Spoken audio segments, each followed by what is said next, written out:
Ashamaa ilmaan Oromoo miidiyaa kanarra kan jirtan hundumti keessaan bakkuma jirtanitti nagaan keessaan dachaan haa dabalu.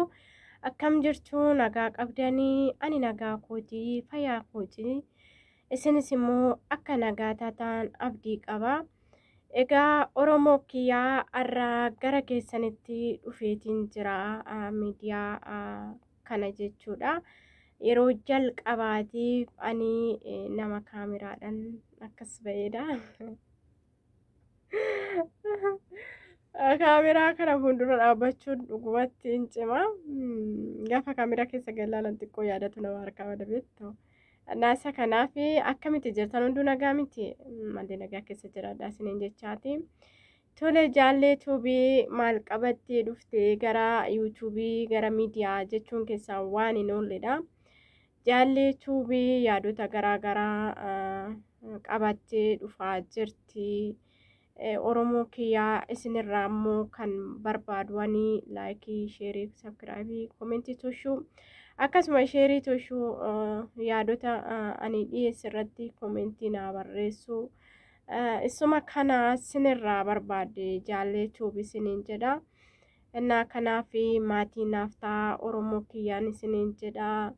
Jaallee tuubii ammaa fi waan irraa beektu tokkorraa dubbattee waan immoo irraa hin beekne tokkorraa irraa barachuu fi gara yuutuubii kanaa kan dhufte jechuudha.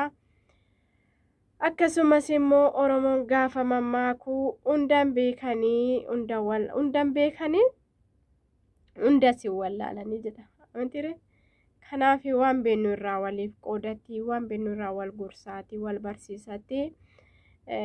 Deemsa keenya itti fufnaan isiniin jedha Oromoo kiyya bakka balleessinetti wal guffachaati beekaa keenya jajjabeessati wallaalaa keenya immoo barsiifachaati itti haafumnu isiniin jedha walaa jajjabeessinu garuma hundumaanuu isiniin jedha Oromoo kiyya.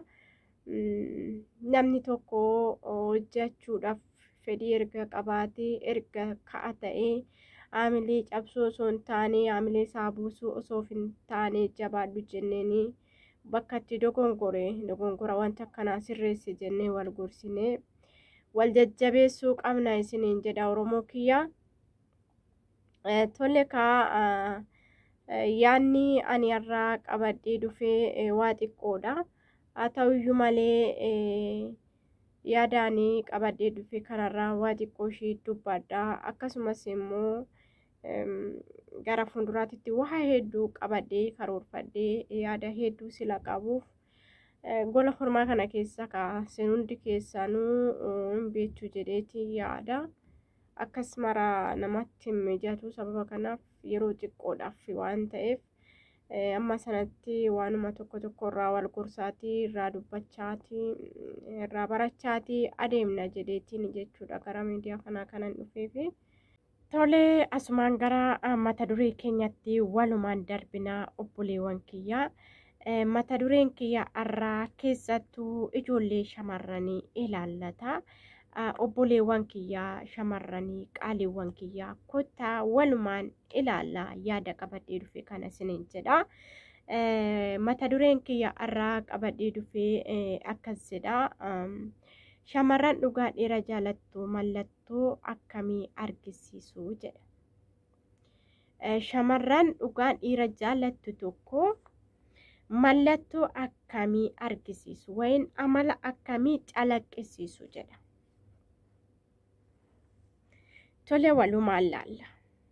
Tokko dhiira jaalattu ofii caalaa amanuun irratti of gatti jedha.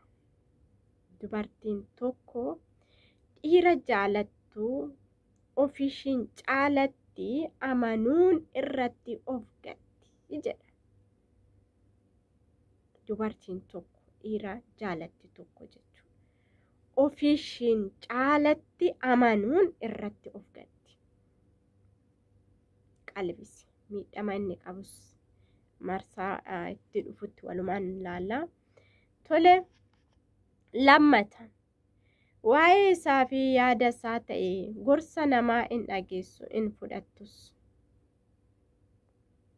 Waa'ee nama sana nama jaalatte sana namni waan barbaade haa jedhu abadan galgalaa ganama itti buufi sin dhageessu maaliif in amanti waan ta'eef ni jaalatti waan ta'eef jaalalli bal'aadha jedhan waa'ee isaa fi yaada isaa ta'e gorsa namaa in dhageessu in fudhattu jedha lammata.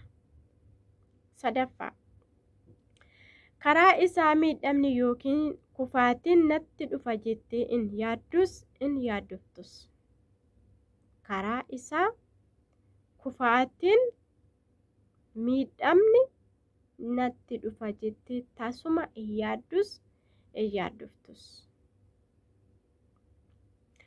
Afur waan qabdu kamillee shakkii fi sodaa tokko malee isatti amanti. Waan qabdu kamillee shakkii fi sodaa tokko malee isatti amanti jedha. Shanaffaa akkas jedha shanaffaan nadhii isaanirraa adda bahaa jettee shakkii of keessa hin keessu. Dubartiin dhugaadhaan dhiira jaalatu tokko nadhii isaa laata narra adda bahaa laata waatu uumamaa laata jettee tasuma hin yaaddu abadan hin yaaddu. Ja'affaa dhiira dhugaan jaalattu aarsaa kamuu ni kaffalti eeyyee ni kaffalti. Dubartiin dhugaadhaan dhiira jaalattu tokko aarsaa kamuu ni kaffalti ni kaffalti. Torbaffaa dubartiin dhugaadhaan dhiira jaalattu tokko dubbii isaa hundayyuu akka dubbii waaqayyoo dhugaadha jettee fudhatti.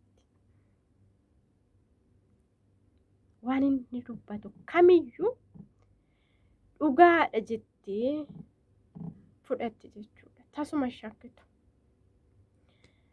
Saddeettaffaa dhiira dhugaan jaalattu tokko jechuudha dubartiin. Maatii ishii keessaa kan caalchifattu kan ittiin dorgomsistu hin jiru. Tasumayyuu jechuudha. Maaliif? Baay'ee isa jaalatti. Baay'ee isa amanti. Karaa isaa miidhamni hin dhufaseetu. Karaa isaa adda bahuun hin dhufaseetu. Waatu uumama hin jettu. Maaliif tasuma hin dhageessu. Jaalalaan hidhamtee jirti waan ta'eef.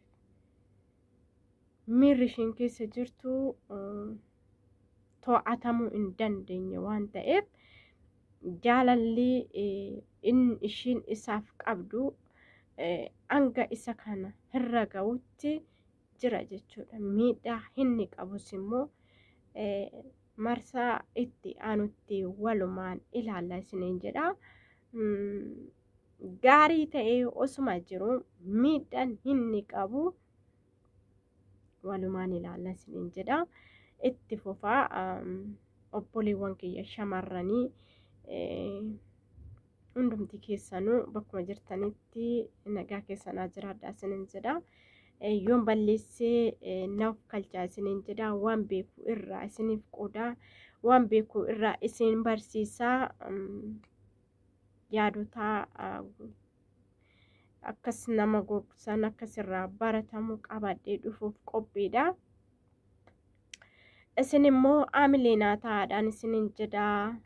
Sabskraayibii tolchuu hin dagatinaadha. Laayikii, koomentii, sheerii tolchuu hin dagatinaa isiniin jedha. Oromoo kiyya qaalii yeroo jalqabaatiif as ba'u kiyya tokko jedhee galuu kiyya akkas viidiyoodhaan as ba'eetu dubbadhee hin beeku irraayi. Isa kanaaf hundumtuu qassi jedhameetuma itti baratama mitire. Kanaaf immoo abdii qaba. Hundumtuu ni baratama. Isa kana buliyyaan kiyya qaalii hundumti keessanuu galatuma waan dhaggeeffattaniif isiniin jedha. Turtii gaarii.